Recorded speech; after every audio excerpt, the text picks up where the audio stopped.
60 pesos ulam challenge, kayang-kaya! At ang main ingredient natin ay sardinas. So, i-ready na natin. Kailangan din natin ng sibuyas, breadcrumbs, at patis.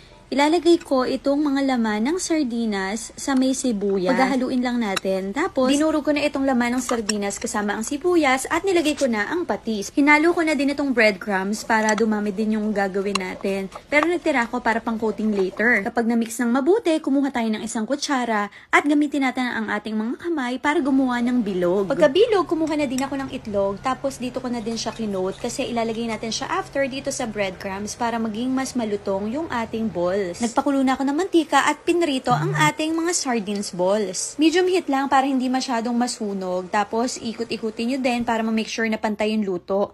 At ayan na, nag-golden brown na. Ready na ang ating sardines balls. At ang sauce natin, ang sauce ng sardinas. Enjoy!